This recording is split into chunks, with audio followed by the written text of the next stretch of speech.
¿Qué tal, amigos? ¿Cómo están ustedes? En realidad estamos tratando en este espacio que le hemos denominado el espejo, para ver qué se ve, qué se refleja, cómo somos, cómo estamos.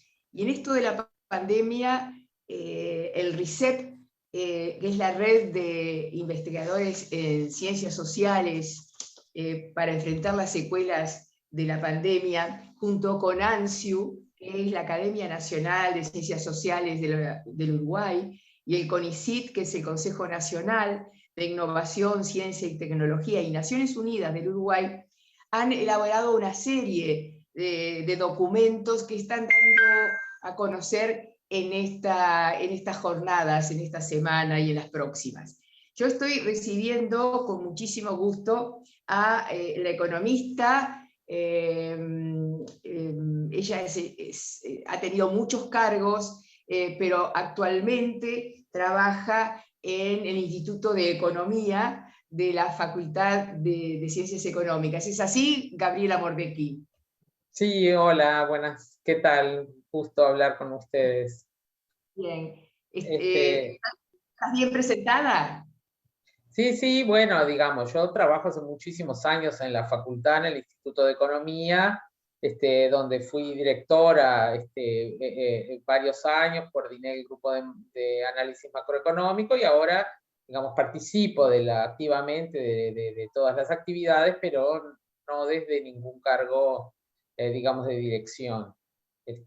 Pero bueno, sigo en el mismo lugar, digamos, no es que haya ido cambiando, ¿no? Y además, bueno, doy clases en la facultad, justamente, una materia que se llama Taller de Análisis de Coyuntura, donde junto con otros docentes intentamos introducir a los estudiantes en herramientas tanto econométricas como de análisis directo, digamos, de distintos fenómenos económicos en la economía uruguaya, básicamente, o bueno, de la región o internacional también, Bien. ¿no?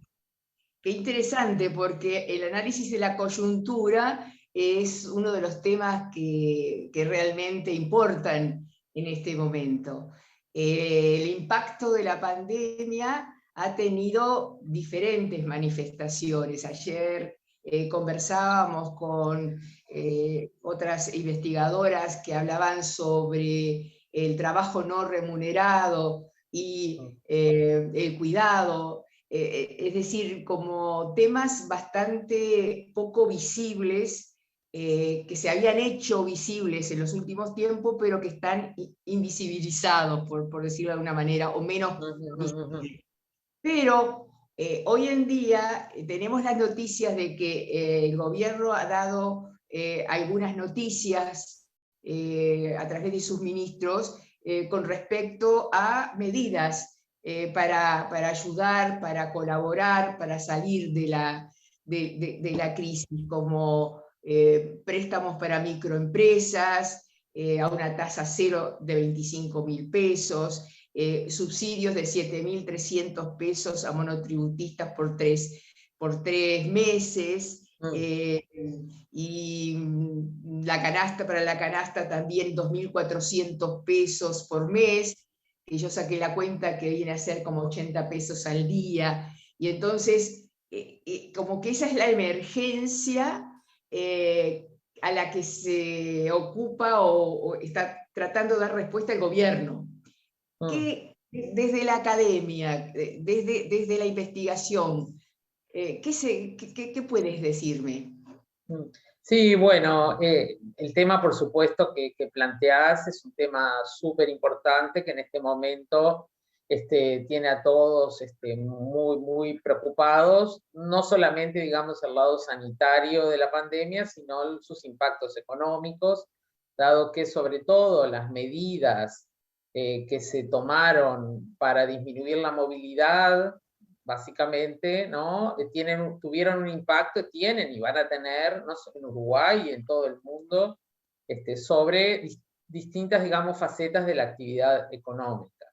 En el Instituto de Economía se estudian, digamos, diferentes impactos Así, digamos, hay grupos que trabajan mirando más el efecto sobre la pobreza, sobre la distribución del ingreso, sobre temas como los que mencionabas, como los cuidados, o temas sobre la educación.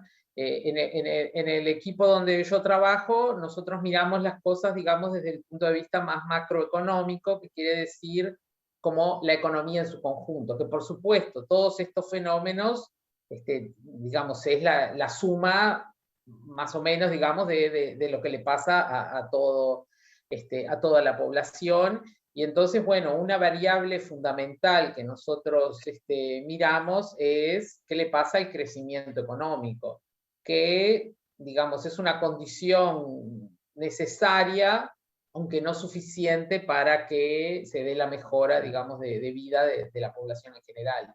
Estas ayudas a las que tú hacías referencia, sí fueron, en realidad vienen, las anunciaron ahora hace poco, pero hay muchas que ya se habían aplicado. En realidad, del punto de vista, digamos, de los montos, lo que más impacta, digamos, el monto económico más importante es el seguro de desempleo.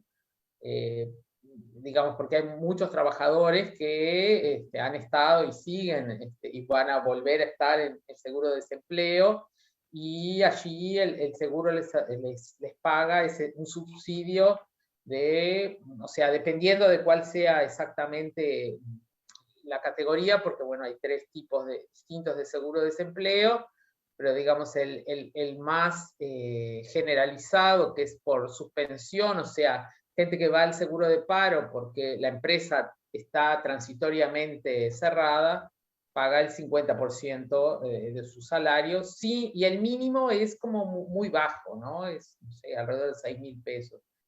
O sea, un trabajador que gana un salario mínimo, bueno, o un poco más, digamos, gana mucho menos, digamos, la mitad con este subsidio, lo cual también es problemático para poder atender las necesidades, ¿no?, de una familia, de un hogar. Ahí tenemos miles de uruguayos en el seguro de desempleo.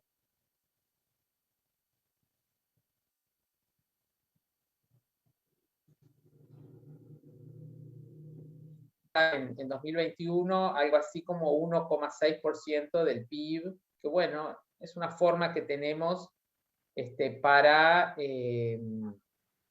como referirnos al monto y poder comparar con otros países, por ejemplo, en el sentido de si es mucho, si es poco. Y bueno, Uruguay en ese sentido está como en los últimos lugares de la tabla de aportes, inclusive comparado con países de América Latina, ¿no? Países como Perú, Chile hicieron un aporte superior al 10% del PIB. Brasil como alrededor del 6%, no, las cifras del año pasado, que son las que tenemos. Otros países han estado, digamos, alrededor del 3-4%, y bueno, Uruguay está, el año pasado fue 1,2%, ahora se habla de 1,6%, pero consideramos que es realmente insuficiente para poder paliar el impacto tan fuerte que está teniendo la crisis, sobre todo sobre algunos sectores, ¿no?, de la economía. No son, todos los sectores no fueron afectados de la misma manera, sobre todo los sectores más vinculados al comercio y los servicios en particular son los que han tenido, digamos, una caída más fuerte en su actividad, y por lo tanto más gente quedó sin trabajo, o la gente vio disminuidos sus ingresos. Bueno, y tampoco es que hay un horizonte, ¿verdad? Porque uno piensa, bueno, la vacunación, no, tenemos ahí un horizonte. Sin embargo, muchos dicen que las medidas digamos, van a tener que, no digamos, de distanciamiento social van a tener que continuar. Las fronteras no se sabe cuándo se van a abrir, entonces cuándo va a volver el turismo, que ese es un factor muy importante, ¿no? Que no está. Y bueno, entonces en ese sentido también ayudas como estos préstamos que tú mencionabas, muchos empresarios, microempresarios, ¿no?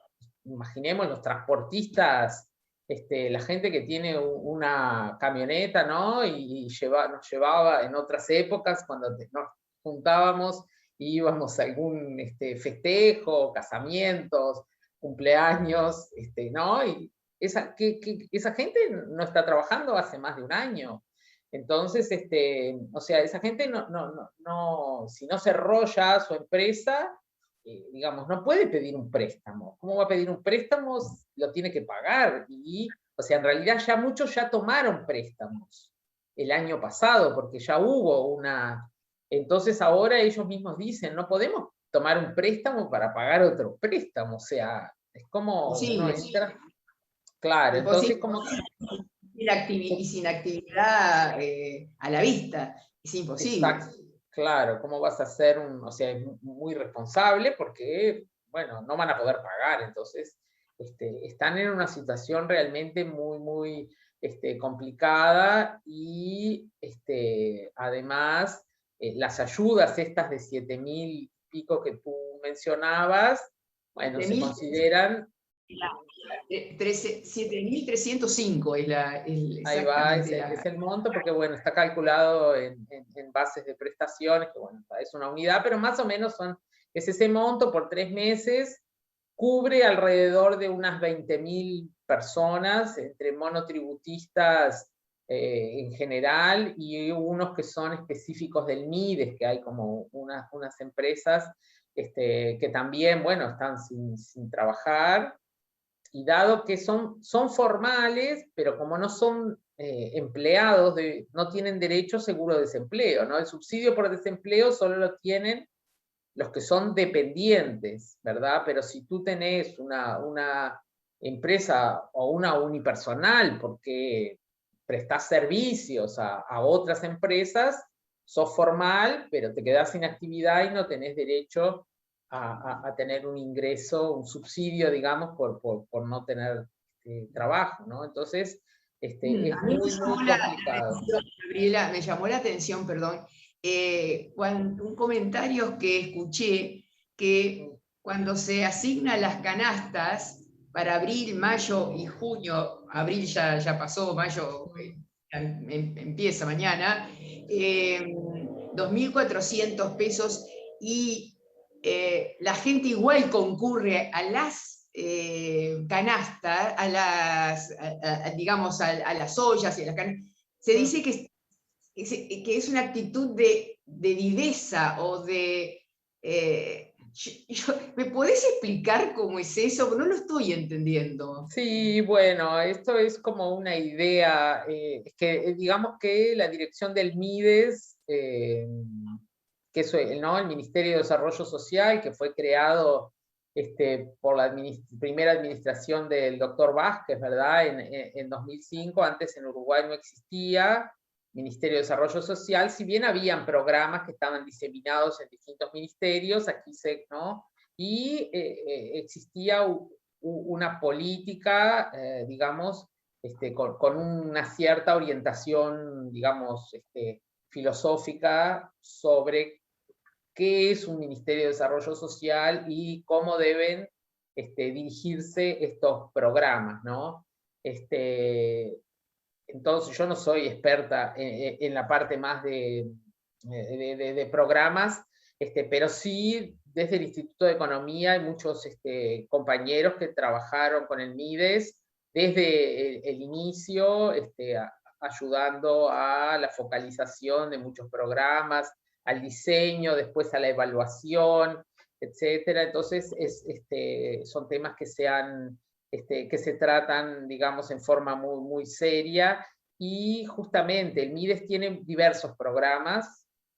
Los más importantes son asignaciones familiares del plan de equidad, porque en Uruguay existían asignaciones familiares desde, bueno, muchísimos años atrás, pero esas son asignaciones familiares contributivas, o sea, uno por ser trabajador y tener hijos menores, si uno, digamos, si uno gana menos que un cierto tope, tiene derecho a una asignación familiar, o sea, por hijo, un cierto monto. Sin embargo, a partir del desarrollo de los planes del MIDES, aparece esta otra modalidad, que es ayudar a familias que no tienen ningún ingreso, pero igual son asignaciones familiares porque se otorgan por hijo. Los hijos, cuando uno tiene hijos menores que van a la escuela o van al liceo, tiene derecho a esta asignación. Y luego, por otro lado, el viejo INDA, digamos, se transformó en lo que se llama la tarjeta Uruguay Social, que es una tarjeta alimentaria que tiene un monto menor que las asignaciones familiares, pero que, bueno, se complementa, digamos, a la otra categoría. Y entonces, bueno, a partir de este gobierno, en realidad, estas canastas que aparecen son para gente que no está en ningún programa del MIDES. Digamos, eran de 1.200 pesos, primero eran canastas físicas, luego eso se transformó y se les acredita a través de una cuenta, ¿verdad?, que se llama TUAP, que es del Banco República, y a través de esa cuenta se les acredita este monto a las familias, o a las personas, perdón, para poder ser, digamos, poder recibir esta canasta.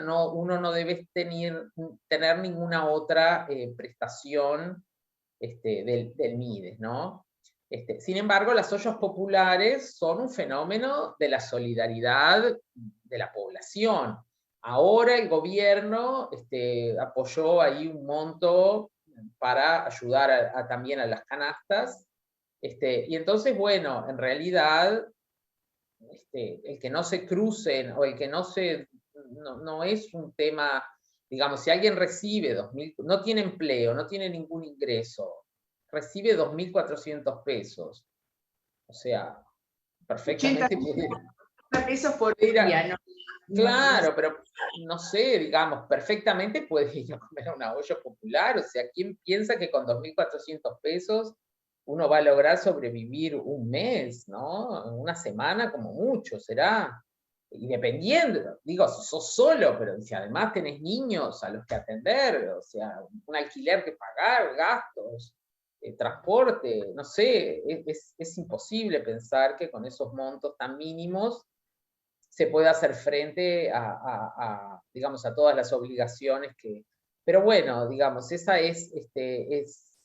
digamos, lo que se logró es que se duplicara ese monto, y esto de las ayudas a las ollas populares, bueno, es algo también que luego de mucho... Igual aquí también hubo cierto ruido, ¿verdad?, debido a la forma como el gobierno decidió apoyar a las distintas ollas, porque, bueno, para el interior aplicó un tipo de... Las ayudas van a través de las intendencias, sin embargo, en Montevideo va a través de, bueno, otra organización. Pero bueno, más allá de eso, ahora lo nuevo que hay es este programa, que, bueno, todavía no sabemos exacto la forma que va a tener, de los jornales solidarios, que se van a vehiculizar a través de las intendencias, pero bueno, son 15.000. 15.000 pesos y 15.000 personas por trabajo, ¿no? No estaría mal. El Estado, la economía, hoy, ¿tiene la capacidad de tomar otras medidas, como se hizo en Chile, como se intentó, creo entender, en la Argentina misma, y en otras latitudes? Porque no sé si es que se están cuidando, como se dice desde el oficialismo, los dineros, y hay que ser muy responsable, y por otro lado, no hay demasiado cambio, porque el 2020 pasó como que todavía quedaba actividad del 2019, ¿verdad? Y como que fue más o menos, se pudo llevar.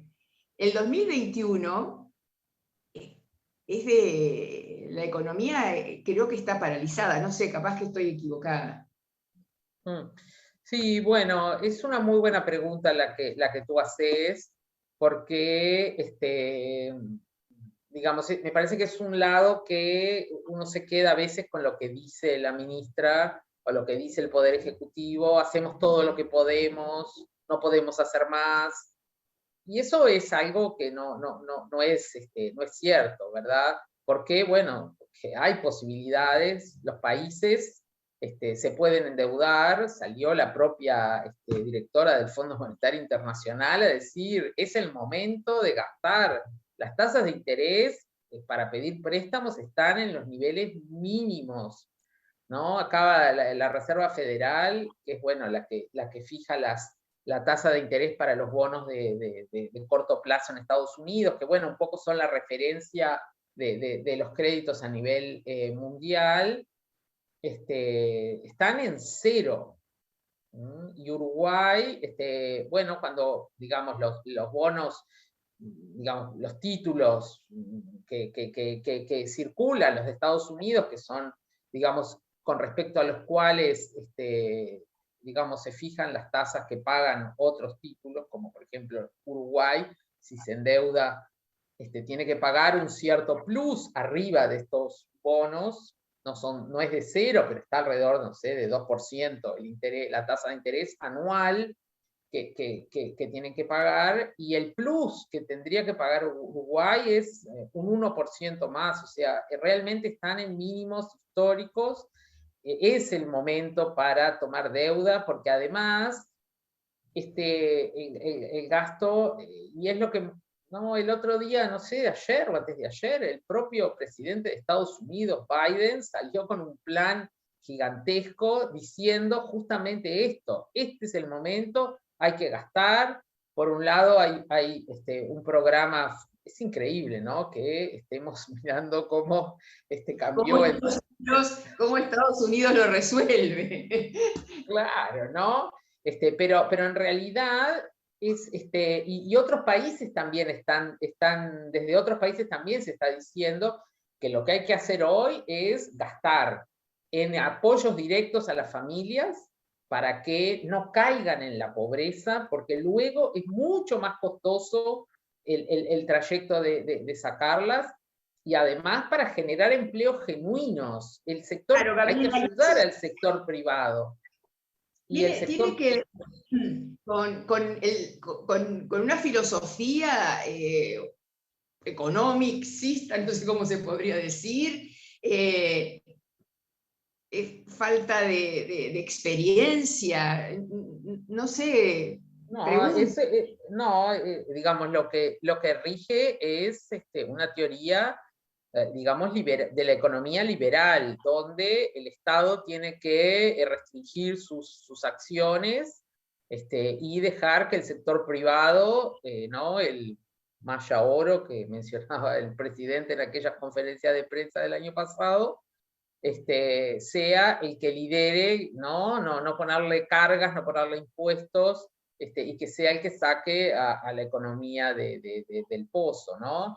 Sin embargo, estas teorías y además, ¿no? Las teorías del derrame, que son básicamente las que están por detrás de esto, o sea, dejemos aquello que se decía, no sé, en los años 80, 90, ¿no? Dejemos crecer la torta, que después ya va a llegarnos ¿no? Y eso demostró que no funciona, que si el Estado no tiene una participación activa, justamente además en los momentos de crisis más profunda, el Estado a través de inversiones, de obras públicas, tendría que aparecer generando empleos genuinos, para eso sí, tomar deuda, pero luego generar, sí, tal vez incrementar algo los impuestos, de la forma como este impuesto que hicieron ahora para los públicos, pero que sea para todos los trabajadores que ganan más de, bueno, 120.000 pesos por mes. No solo, o sea, los públicos son una cosa pequeñísima. Además, tampoco están en el extremo más alto de la distribución. O sea, ahí quedan muchas familias, muchas personas que tienen capacidad contributiva y que de esa forma, digamos, apoyan, digamos, se va a poder pagar este endeudamiento, que es el momento de tomarlo y ya actuar, no esperar a que las cosas sucedan y después dentro de unos años resolverlas como fue con la crisis de 2002. Es que ya lo vivimos esto. Ya lo vimos. La obra pública, que es la que genera, moviliza tanto, inclusive que es de las pocas actividades hoy día con UPM y algunas otras, la obra pública, ese tipo de obra es la que está generando trabajo, luego viene la soja, ¿y qué más? Bueno, digamos que la economía uruguaya sí reaccionó, digamos, tanto en 2020 como lo que está sucediendo en 2021, no todos los sectores, digamos, sufrieron el impacto igual. Como tú bien dices, justamente es el sector de la construcción el único que tuvo un resultado positivo al cabo del año. Tuvo algunos trimestres de caída, pero sobre todo por la obra de UPM y otras obras conexas, como el ferrocarril central, obras que se están haciendo en el puerto, rutas, bueno, otra cantidad de obras que vienen en ese paquete, junto con también algunos, digamos, edificaciones promovidas por cambios que hubo también en la legislación en ese sentido, hicieron que este sector, que también es un sector bastante empleador, sin embargo, no tanto como era en otras épocas. No pensemos que la construcción, porque bueno, también la tecnología llega a todos lados, ¿verdad? Y nosotros vemos los grandes camiones que descargan el cemento en los edificios, nada, y eso es un camión con una persona que maneja todo, ¿no? Pensemos que eso antes se hacía, ¿no? Se preparaba el cemento y lo subían a los edificios. ¿Cuánta gente se precisaba ahí de abaldes? Entonces, o obras que ya vienen premoldadas, o digamos, hay como mucho avance tecnológico que ha hecho que la construcción sea un sector no tan intensivo, pero igualmente es muy intensivo en mano de obra. Y nada, la propia obra de UPM, que en realidad recién empieza cuando esté en su auge, va a generar no solamente empleos directos, sino también muchos empleos indirectos, porque pensemos que la obra está en el centro del país. Para llevar los trabajadores allí, ¿verdad? Se precisa transporte, se precisa alimentación, se precisa seguridad, se precisa logística, se precisa, no sé, cantidad de cosas que van a generar un impacto. Pero eso ya lo teníamos en 2019, esto no es nuevo. Esto ya venía, es algo que ya lo tenemos, entonces no hay nada nuevo. Y eso es lo que vemos como un problema, y que, digamos, otro punto que además tú comentabas, es si se puede o no se puede, ¿verdad? La ministra dijo que podíamos aportar al fondo coronavirus porque estábamos ahorrando en el resto del sector público. Sin embargo, si uno mira los números, en realidad el gasto público a febrero, digamos, cuando uno considera el año hasta febrero, ¿no? De marzo de 2020 a febrero de 2021, esos 12 meses con respecto al año anterior, el gasto cayó más de 7%, mientras que los ingresos, la recaudación, digamos, del gobierno, cayó también, pero alrededor de 5%. O sea, en realidad estamos ahorrando más todavía.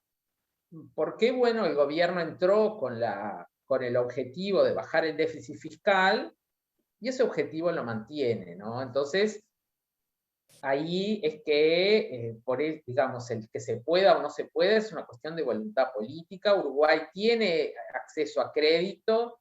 Algunos de los, Argentina, por ejemplo, que tú mencionabas, bueno, tiene un problema terrible, que es que no tiene acceso a crédito internacional. Claro, porque no, Argentina tiene otros problemas.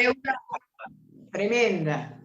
Pero en realidad Uruguay, por suerte, no lo tiene prestigio, tiene todavía el grado inversor, pero además podría, digamos, tomar más deuda, es algo que todos los países lo están haciendo. Las calificadoras de riesgo, por supuesto que lo van a tener en cuenta. No es algo que uno tiene que ser más realista que el rey, ¿no? O sea, Para y ir dejar que el país se caiga a pedazos. claro, por una cuestión de tiempo, para cerrar, ¿cuál Sí, sería, sí. digamos, tu reflexión para cerrar brevemente? Bueno, no sé, para cerrar, que el crecimiento del año pasado, digamos, el año pasado el PIB cayó 5,9, este año, según nuestras proyecciones, va a crecer menos que el 2%, y el mercado de trabajo va a seguir complicándose, por lo tanto, es indispensable que aparezcan otras medidas de apoyo a la población, además para que la gente se pueda quedar en sus casas, y que logremos por lo menos bajar el contagio y la mortalidad, que son como los factores que más nos preocupan en realidad en este momento. Pero bueno, si la gente tiene que salir a trabajar o a buscar, digamos, nada, o a buscar en una olla o buscar vender o hacer algo, Sobrevivir. arreglárselas. Si no tiene las ayudas suficientes, bueno, si uno tiene que mantener a la familia, lo tiene que hacer y arriesgarse. Y bueno, y eso nos arriesga a todos. Entonces, la actitud debería cambiar. Pero bueno, no creo que eso en el futuro inmediato tengamos nuevas medidas. Así que es lo que va a suceder. Lamentablemente no podemos ser optimistas en este momento. Ha sido un gusto hablar contigo, Gabriela. Bueno, Seguramente te vamos a seguir llamando para seguir analizando esta realidad que nos conmueve tanto, ¿no? Porque yo ya he tratado los temas psiquiátricos, emocionales, sociales de la pandemia, y esta es la base de casi todos esos temas, lo sí, económico. de muchos. Lamentablemente, sí, la economía está siempre ahí atrás. Como que dijera Kissinger, o no era Kissinger, era, no sé quién era, es la economía estúpido, ¿no? No sé a quién se la No adjudicaba eso. sé, no sé, pero seguramente que así es. Pero bueno, nada. Bueno, Seguiremos, como no, con gusto respondiendo a las consultas que tengan. gracias. Muchas gracias por tu tiempo.